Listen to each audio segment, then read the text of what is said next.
will also give continued active support to the Organization of African Unity, the United Nations Organization, and the Commonwealth. I would like to remind this audience that in this hall today, we have a concentration of the leading agitators, mischief makers that the world has ever known. We have them here. Is that all these agitators and mischief makers desire a better world for human beings to live in. Abia Nation Nigeria is today the focus of the entire international community.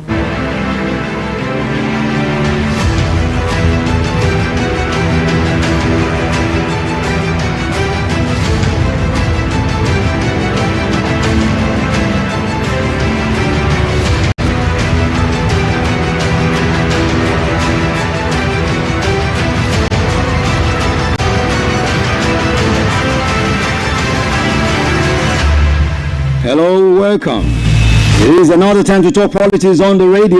This is Politics on Melody 100.7 FM. The program that talks strictly politics. Here we talk politically, nothing but politics. When we talk here, it's all about politics. What is happening here, what is happening there, what is happening everywhere. As long as it is about politics, we talk about it right here. Welcome to the show. The political arena is getting hotter and hotter every day. In Anambra State, it's getting hotter than fire because the election is in 2 weeks. In fact, it's not even up to 2 weeks anymore. I can say about 12 days or 11 days to the election in Anambra State. So everyone is talking and everyone is getting focused what is going to happen in Anambra State. The new INEC chairman has been talking and he says, I'm talking about the Professor Joash Amokwito. He says Anambra State will be the litmus test for a new era at INEC. They want to do something better, something bigger, and something much more commendable right now at INEC. He says a new era has come to stay at the INEC, Independent National Electoral Commission in Nigeria. You'll get to hear from the Professor Amokwito, who officially started his work a few days ago and is right now getting ready for action everywhere.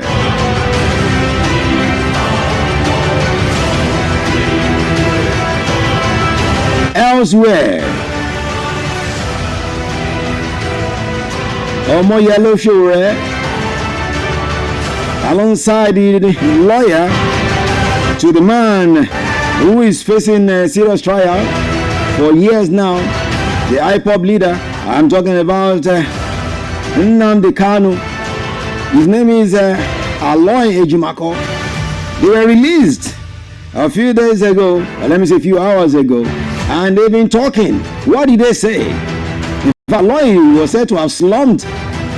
Baba slumped and they had to take him straight somewhere at a clinic in Kuje prison before they resuscitated him.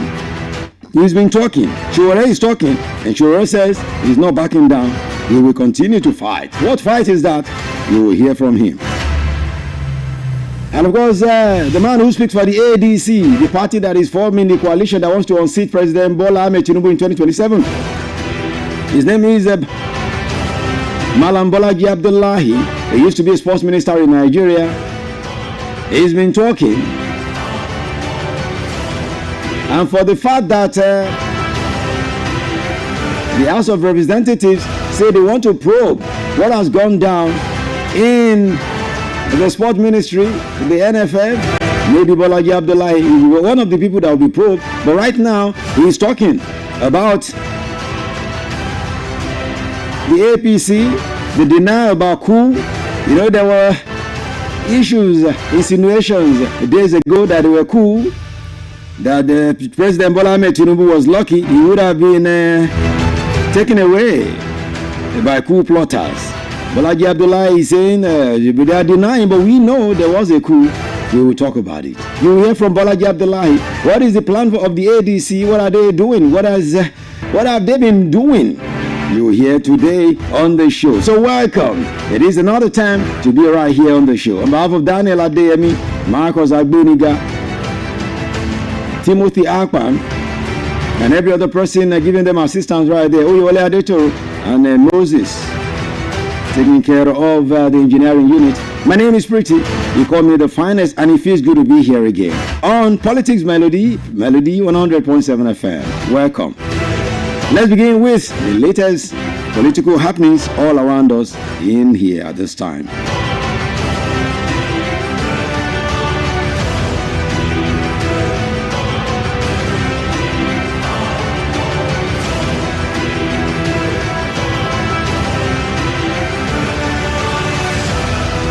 And for the latest political developments in Nigeria, what is happening right now? A new list of those granted amnesty by the President, Bola Ahmed Tinubu, has emerged from the presidency, and the list contains about 15 Nigerians pardoned by the Tinubu administration.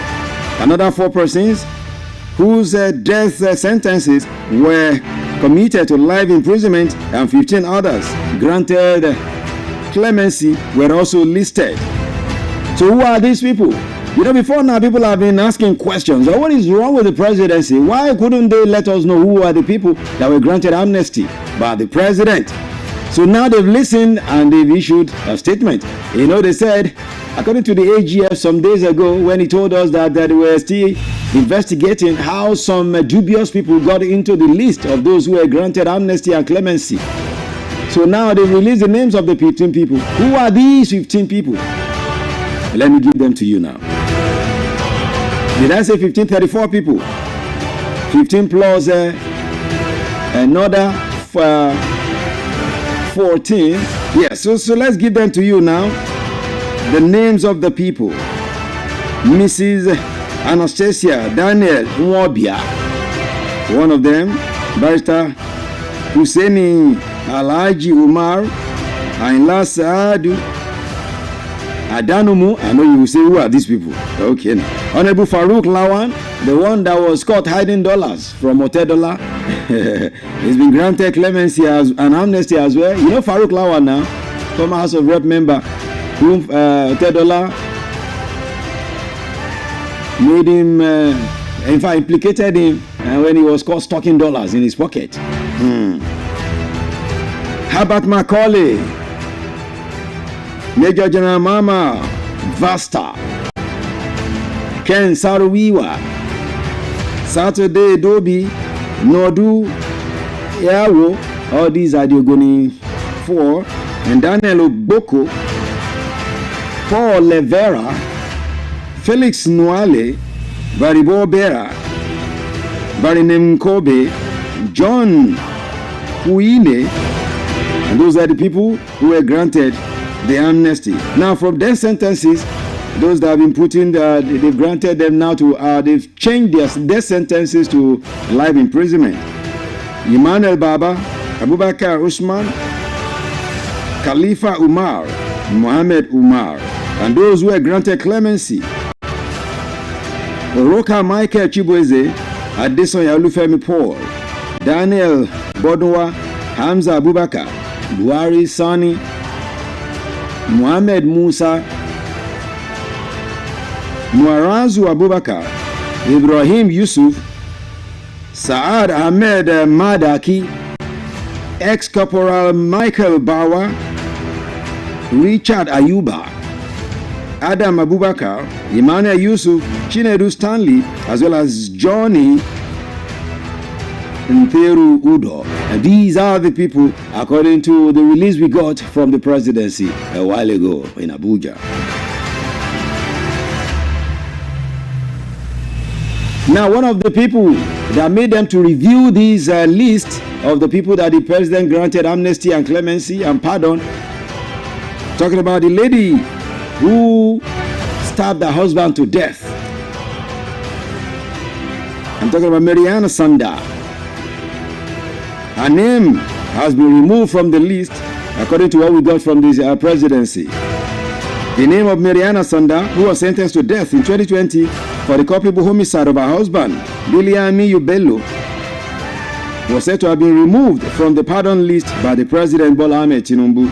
And this was contained in a statement by the Special Advisor to the President on Information and Strategy, talking about Bayo Ononuga.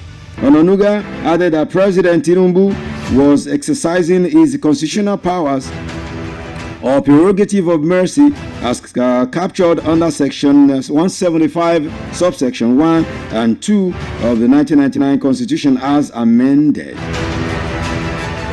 So the name of the lady has finally been taken away. After Nigerians, a whole of Nigerians have been saying, somebody who killed the husband, why? Why would you grant amnesty to this one?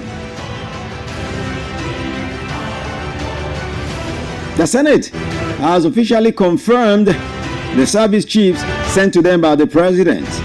Of course, General Olufemi Oluyede has been confirmed as the Chief of Defense Staff. Alongside other newly appointed service chiefs, they appeared before the Senate this morning, and of course at the National Assembly for screening.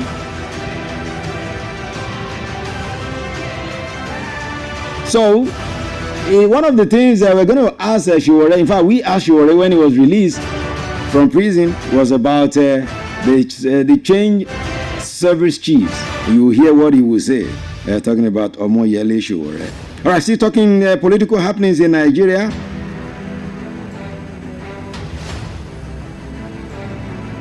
The Hausa Fulani group within the People's Democratic Party, PDP, in Jos, Plateau State, and talking about Jos North local government area, has resolved an internal crisis that rocked the group for 8 years. For 8 years, they said, this has been rocking the group. With a firm resolution to work together for the success of the party in the 2027 elections. They issued a communique earlier today, and of course at a meeting, and signed by the PDP Hausa Fulani Reconciliation Committee. And talking about the PDP as well, we're coming to that as well, because we have just a few days, about 17 days to go with their election. NEC hold their national convention. Will they hold in Ibadan in 17 days or not? Only time will tell. You get to know very shortly as well. A sweeping political shift is also brewing now in the Cross River North Senatorial District, as Senator Jarigbe Agom Jarigbe and other influential stakeholders of the PDP met with President Bola Ahmed Tinubu ahead of the APC Congress. Ahead of the move, they are moved to the APC. They want to move to the APC. Now, this is coming after the senator representing Cross River North had visited Aso Rock to officially inform President Bola Tinubu of his defection to the ruling APC. God, what is happening to the PDP? That is a big question everyone is asking. In Ekiti State, the APC in the forthcoming governorship election in Ekiti State, talking about the candidate of the party and an aspirant of the party, Abimbola Olaomi, has accused the party of imposing incumbent governor Oyebanji on them. Olaomi made this allegation today while responding to questions in an interview where he insisted that he would not support the candidacy of the incumbent governor. Of course, you remember what happened? The governor was unanimously chosen and announced as their candidate on Monday. The ADC, African Democratic Congress, has warned that it will not tolerate any act of indiscipline capable of undermining the effort to build unity and strengthen the party in Adamawa State. The National Publicity Secretary Bolaji Abdullahi, whose voice you will hear very soon on the show, said the party expressed concern over the growing division among the members in the state and warned that there will not be room for indiscipline in the party. Still about the ADC, the national level of the party has recognized Barrister Sadiq Dasin as the interim chairman of the party in the state, talking about Adamawa State. Of course, there has been leadership crisis in the state chapter of the party, with 3 individuals claiming to be the interim chairman of the party. The division pitted loyalists of former secretary to the government of the Federation, Babacho Lawal, against those of Senator Aishatu Dahiru Binani, while the incumbent chairman, Shehu Yohana, insists he remains the substantive leader of the party. So, where would they take the trouble to? Only time will tell. Okay, let me leave it this way so we can get into it. Quickly on the program this beautiful, beautiful evening. It is Politics of Melody, a Melody 100.7 FM in this beautiful city of Ibadan.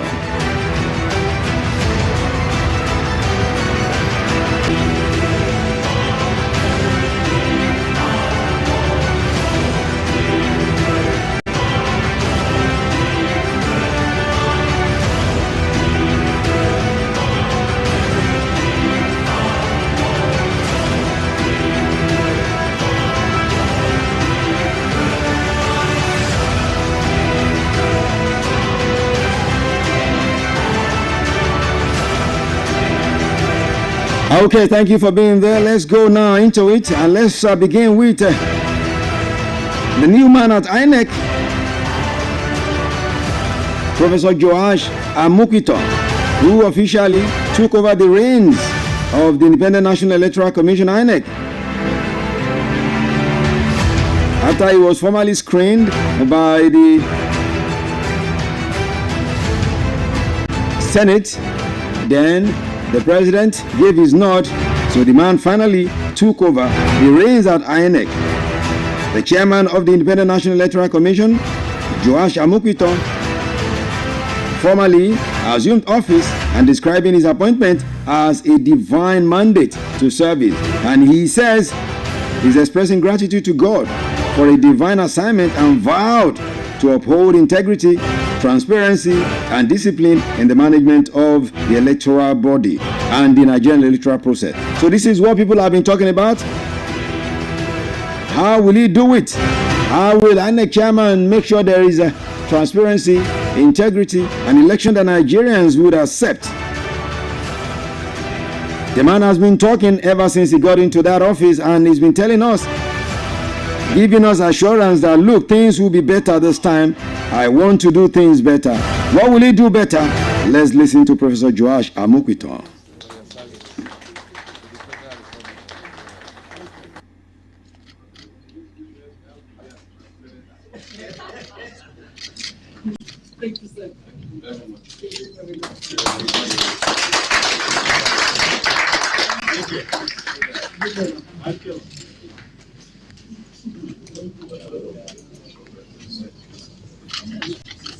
What you hear is the official handing over from the interim chairman now to the main chairman. Interim chairman and now the main chairman. So before I go further, let me once again appreciate and acknowledge the SY. Not one time. You know, sometimes you become former. Then when it's getting longer, you become one time. But just the SY acting chair of independent. Well, I mean, thank you very much. Person of Mrs. May Agbamuchemba. Umbu. I want to thank you on behalf of the Federal Republic of Nigeria and INEC for the Herculean responsibility that was entrusted to you in the past few weeks, and you have been able to perform, and you have given a very good face to the Commission.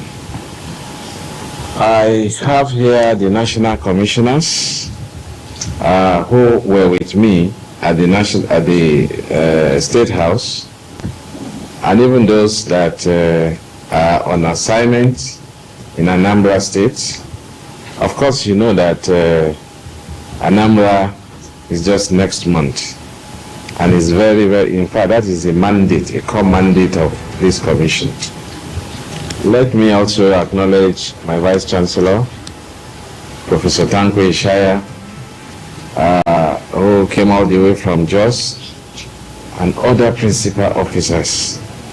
Professor Rahila Gawan is the Deputy Vice Chancellor Academics from University of Jos. You also have Dr. Rejoice Songben, who is the Registrar of the University of Jos. You have Mr. Philip Mbugala, who is the Bosa of the University of Jos, and then you have Professor Ladi Lawal, who is the university librarian.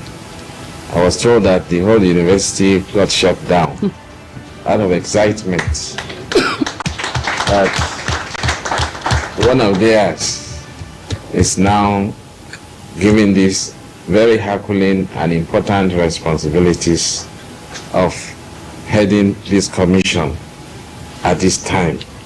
Let me also recognize my dear wife, who is here with me, who is also a staff of the University of Jos, as well as my dear children that have accompanied me to see where I am going to be working for the next few years, as well as some of our friends that are here, and also now recognizing the directors, the various directors that have been introduced to me, not to talk of the secretary of the commission, who has guided us all through since morning at the State House, and even the very brief introductory meeting we had at the as a commission. Now, I understand the acting director general of the Electoral Institute is also here. If I'm jumping protocol, I know very soon I'll get used to it. Yes. Members of the press, come. Distinguished ladies and gentlemen, afternoon. Can you all hear me now? I believe those that are in other parts of Nigeria who are INEC staff, they are also hearing me. The secretary informed me that she is steering the affairs of over 14,000 staff of INEC. That's correct. And so I am happy to interact this afternoon with just some selected members out of these 14,000 members or staff of INEC. It is with immense gratitude and a deep sense of responsibility that I am before you this afternoon today to be sworn in by the President of the Federal Republic of Nigeria as the chairman of INEC. I am indeed honored, very honored to be with you today as your new chairman. And as we mark the beginning of a new chapter, I want to assure you of my commitment to upholding the highest standard of integrity, transparency, and discipline in all our operations. I want to give you that assurance. And also to let you know that our mandate is very clear as INEC. INEC has a constitutional responsibility and a statutory mandate, as we all know. Our mandate is clear, and what is it? To deliver free, fair, and credible elections that reflect the will of Nigerian people. To achieve this, we must work together as a team. So that is why it was so important for us to start our assignment with this interaction. We have to be a team player. And some of you must have listened to my CV. I'm a professor of corporate governance. So while we look at the KPIs of individuals, we also look at how it's tied to your overall performance as a team player, which is very, very crucial for us. Therefore, to achieve this, we have to work together, leveraging on our unique skills and expertise to strengthen our institutions and improve our own process. So we are differently talented, and the essence is to tap your brains so that we'll be able to achieve our mandates. The new INEC chairman there, Professor Joash Amukwito. Yes, Joash Jide Amukwito. In case you don't know, he has a name called Jide. He's from Kogi State. That was his first address to the people at INEC. I'm here, and this is what I want to do. I want to do it differently. Credible election. How can we do it? Will we do it? Can they be able to do it? Is a question before the lips of everyone now. But from here, we wish him well. But one thing that is certain in Nigeria's political system is, no matter who you are at INEC, even if Jesus Christ or Muhammad, peace be upon him, come to conduct election in Nigeria, people who will complain will still complain. Once they lose election in Nigeria, INEC chairman is wicked, is bad. INEC is terrible. Once they win, INEC is the best. That is who we are in this part of the world. But one thing is certain, once the man is able to do his own according to his conscience and he knows that he has done it well, then let his conscience prickle him and let his conscience speak to him. Two things he must do very well. We put this mandate before him. Two things he must do very well. IREV must work very well this time. The next elections, beginning from next Saturday in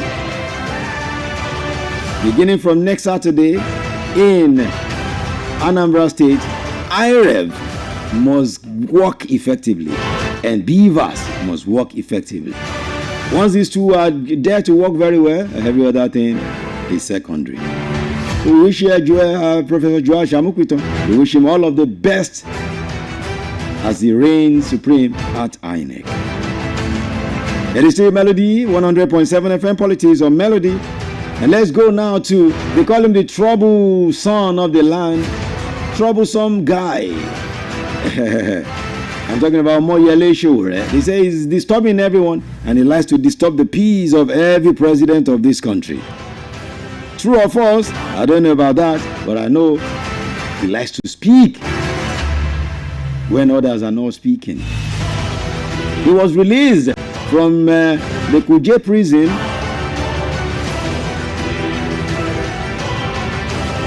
a few days ago, exactly that's a few, like I can even call it a few hours ago, because it's not been very long that he was released. And immediately he addressed the press and he said so many things again. They can't stop me, is what he's saying. No matter what they do, we will keep doing what we are supposed to do. I will continue to work for the betterment of Nigeria. Tension by the Bola Ahmed Tinubu regime, orchestrated by his illegal IGP Kayode Egbetokun, and we are heading home. Hopefully, in fact, I was supposed to be heading to Lagos for a protest for tomorrow. But we are still checking on the flight if there's any flight tonight. Have you seen the warning from the Lagos State government? They can warn themselves. They can't warn me. You can't warn me about my rights. Yes. They are the ones who have to warn themselves about their responsibilities. So it wasn't going to stop me. It is not the first time people who are paid to protect have become very likely responsible and warning people not to exercise their rights. So you can't warn me about my rights. Okay, now in the build up to the protest, the police had actually issued a warning and they said they contravened that warning by entering into the restricted zone, which was why the lawyer of Nnamdi Kanu was also arrested. Still saying.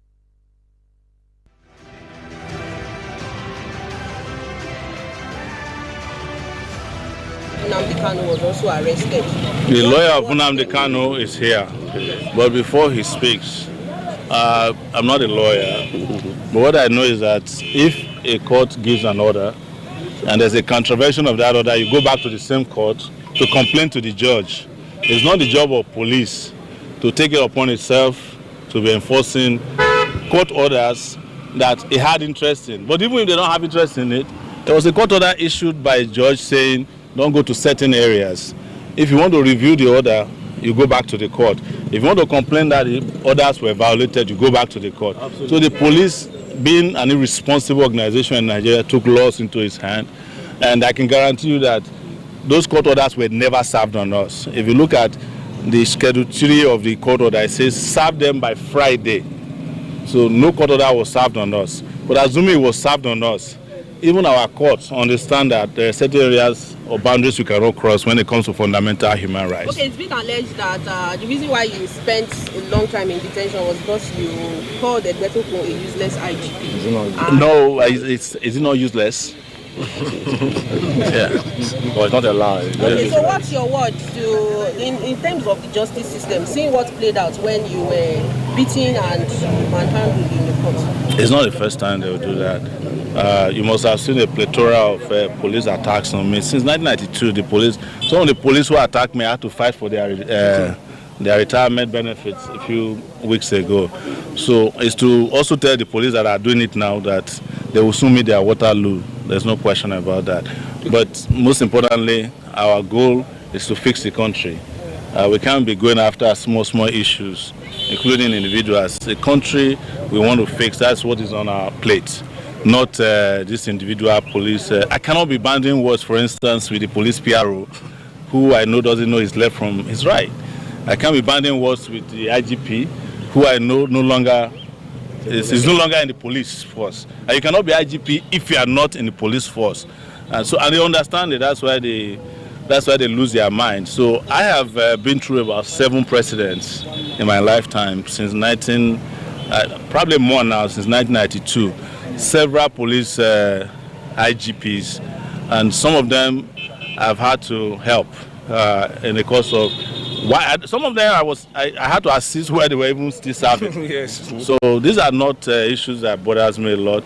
Anybody who is doing what we do knows that your second vacation home is prison. 100%. The service chiefs, I need you to comment on that. The service chiefs, let me tell you, I was the first to complain about that one who says he wanted to fence Nigeria, Musa. That one doesn't know his left from his right, but he's still even better than Egbetokun. Egbetokun should have been fired if Tinubu were to be serious. But, I'm not an advisor to the president, and I particularly don't care what Tinubu does with his illegitimate regime, honestly. So yeah. Barrister Aloy. Okay. You heard his voice there, Moyalishu already. Always causing trouble with his mouth, as some people will say. They say he's always too loud. He speaks too loud, calling people useless, calling people illegitimate, calling people this and that. But the court will always tell you he has the right to all of his opinions, Now let's hear from Barrister Aloy Ejimako now. In fact, at the time they said the man collapsed in prison, they had to take him to Kuje Hospital, Kuje Prison Medical Facility to resuscitate him before the man was brought back to life. Thank God he didn't give up there. Barrister Aloy Ejimako, who is the lawyer to the detained IPOB leader Nnamdi Kanu. Thinking you'll be released on the day you were arrested. And what has this experience actually taught you?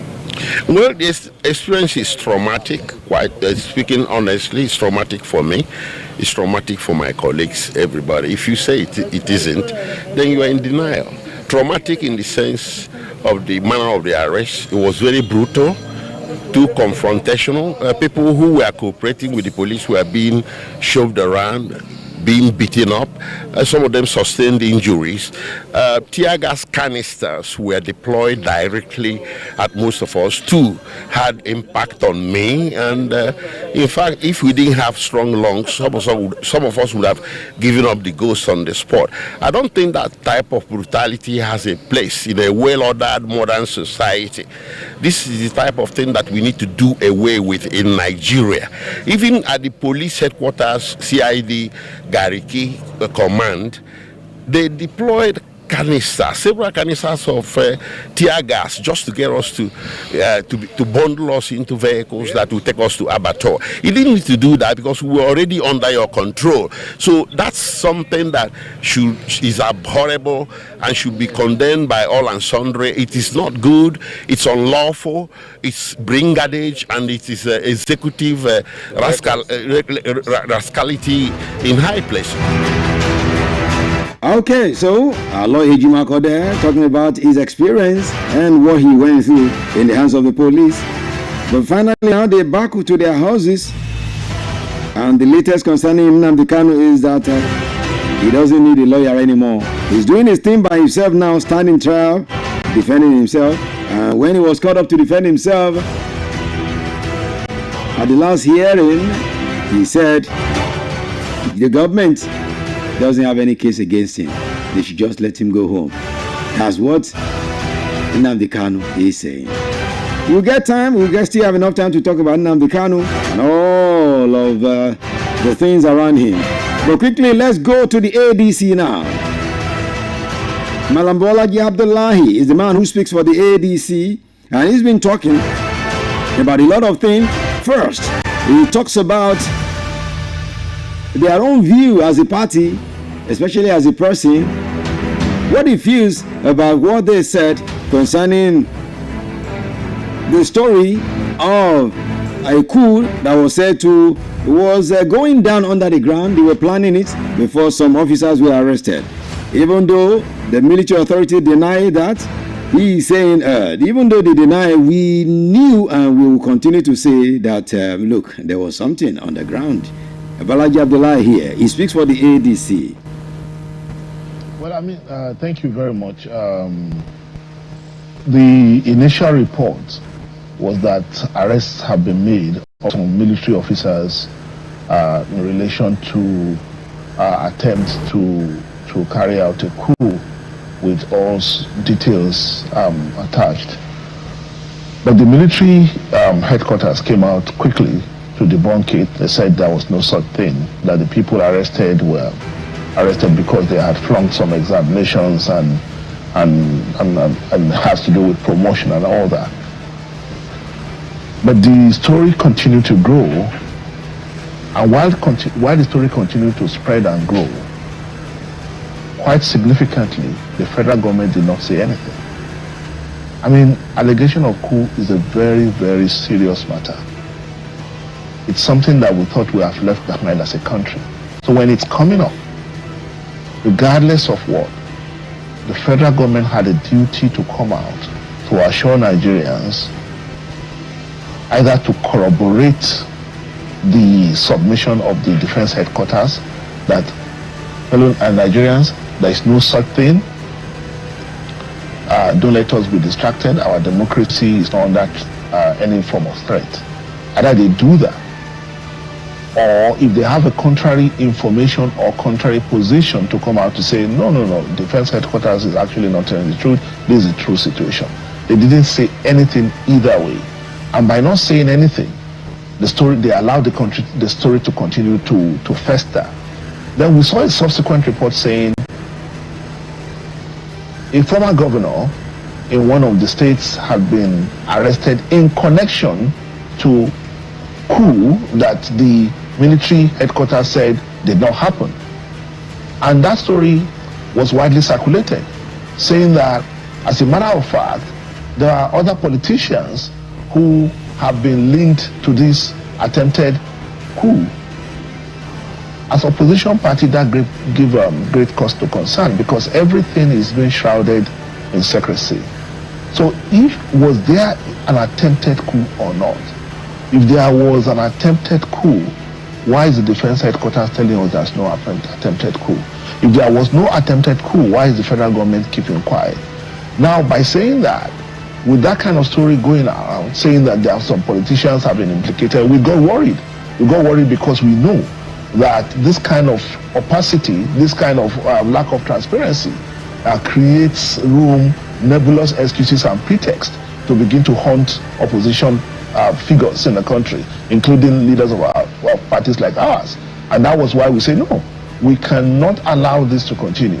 The federal government must come out and address this issue and stop pretending as if it's not a very serious matter. Now the question is, why is it that the opposition party, ADC in particular, is the one in G3, not even the ruling party that should be the one to be G3 to be scared of a coup? Because even the ruling party hasn't said that much about the coup. It is the opposition party that has been G3. What is the situation? Why? That's the question before Madam Bolaji Abdullahi. Why is it that it's the opposition party that appears G3 or scared? Government has access to all information. Government has the resources for all intelligence gathering. Government knows better than an average citizen. So if people don't know, and people have to continue to rely on this rumor, and continue, and government is watching this rumor grow among the citizens in a way that begin to heat up the polity. I am saying that as a party, we are insisting that the government has a duty to speak about this. I have no doubt in my mind that if the federal government today says there is no such thing like an attempted coup, I have no doubt in my mind that this rumor will disappear. But keep quiet and allow the rumor to continue to swell, to continue to spread, and to continue to get circulated. And the story actually began to grow from the initial report of saying that some military officers were arrested, which was widely circulated, understandably, to another level of development in the story that says, oh, some other people have been implicated in this. So, and yet, the federal government has kept quiet. I think the government has a duty, what we're saying, that the government has a duty to speak to citizens and reassure us there is no such thing. They cannot allow this story to continue to fester. It's a very dangerous story. Nigerians, regardless of imperfections of our democracy, we don't want to return to military rule. So if there is a rumor, even an iota of believability in the rumor, the federal government has a duty to quash it. The military have a way of doing their thing, and most of what they do it in secrecy. But the federal government cannot operate in equal secrecy. It's a democratic government, it has a duty to citizens, and it has a responsibility to explain to us what exactly is going on. If coming out to say that Nigerians are suffering, or saying that the country is being badly run, amounts to heating up the polity. Democracy by its nature promotes dissent. By its very definition, democracy means there is accommodation for alternative views and for multiple perspectives on issues, and that citizens can say what they want to say within the confines of the law. Then when we begin to use national security as a pretext to silence dissent, as a pretext to shut people up, as a pretext to abridge the right that the Constitution of the Federal Republic of Nigeria has granted citizens, then our democracy is in trouble. It means that our democracy is deficient in terms of quality. It means that as citizens, we are not enjoying the benefits that democracy should confer on us. So I'm saying that I don't want us to dwell too much on this issue of whether there was a coup or not. I've said the position of the African Democratic Congress, which is that the government needs to quash this rumor once and for all. So if we continue this conversation along this line that suggests that there could be possible explanation for even any form of threat to our democracy by the military, is to also to continue to give life to that kind of perspective, which I think is wrong. You and I have a duty not to promote that kind of narrative. That's what he's saying. Yes, Madam Bolaji Abdullahi is the one that speaks for the ADC, is the one whose voice you are hearing there. Yeah, we're not letting him go yet because he also spoke about a situation where we are in democracy and people are clamping down on protesters, that we should allow protest. It's part of democracy and it's what government should encourage. If the government is doing well, they shouldn't be scared of protests. And why would you be tear gassing people when they're having protests? Without prejudice to the material particulars of the case, the right to protest is a democratic right, and that is part of what I was saying earlier. Citizens have the right to protest. If we say we abhor military rule, one of the reasons we abhor military rule is that we want to have the right to protest. We want to have a country where citizens, when they are not happy with government, can march peacefully and show their grievances. That does not mean that government has to listen, but government has to create accommodation for citizens to express their rights to protest. Is the democratic right, the right of protest is guaranteed in our constitution. The citizens have the right to protest.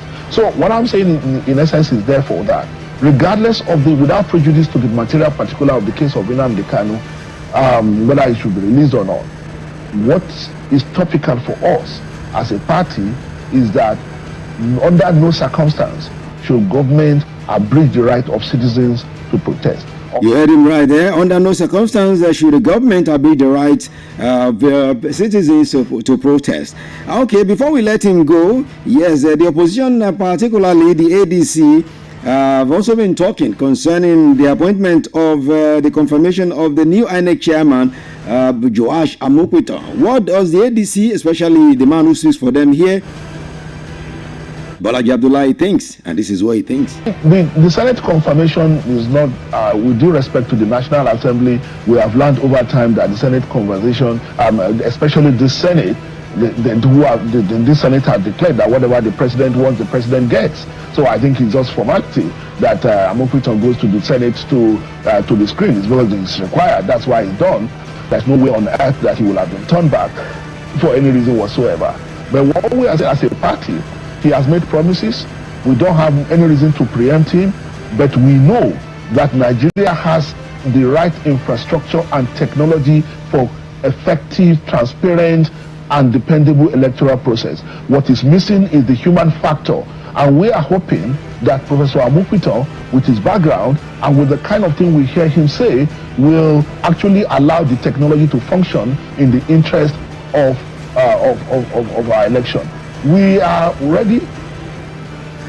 That's what he says. Will he function? And they are hoping that Professor Amokwito will allow things to function normally. There has been Professor Bolaji Abdullahi there. No, Malam Bolaji Abdullahi, the man who speaks for the ADC, the coalition planning to unseat the president in 2027. Well, how time flies.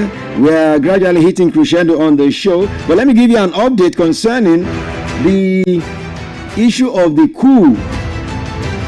I wanted to get someone all the way from one of my correspondents in Bayelsa to speak to, because we understand Timipre Silva, former governor of the state, is the first big man, high-profile individual that has been fingered as a supporter. In fact, he said he's the major supporter of the coup that they were talking about. The one we've been talking about with Bolaji Abdullahi, the coup that they said they planned a few days back of this program.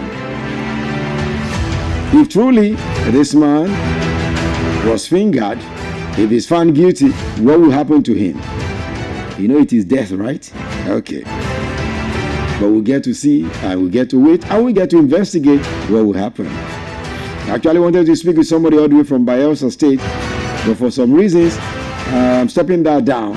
Subsequently, we will see what we'll do concerning that. Let me begin to leave now. Thank you for being part of the show. Sorry for all the calls I'm seeing. I can't pick it because we just have to do this. Tomorrow morning, we'll have enough time to talk about some of these things and much more on Melody Sunrise, People's Assembly segment of the show. Thank you for being part of the show this evening. On behalf of the guys here, the guys on the streaming, Daniel here, and of course the guys on the engineering unit, I say big ups to everyone. My name is Pretty. You call me the finest. Let me have a breather for an hour. I'll be back at 6 p.m. for the cruise show. Way back Wednesday edition of the show, where we'll take you back in style to play some lovely 90s music. So thank God for the opportunity to do this one today. Even Daniel did not believe I could do it because I called him earlier. Look, did you see video where I am? Lagos Ibadan Expressway was on lockdown. Traffic, mad traffic. But thank God we are here. Thank God we're here to do this one. So you see me on the next one. Thank you so much. Let me have a breather. I'll be back at the other side. Good evening and thank you for being there. Melody 100.7 FM.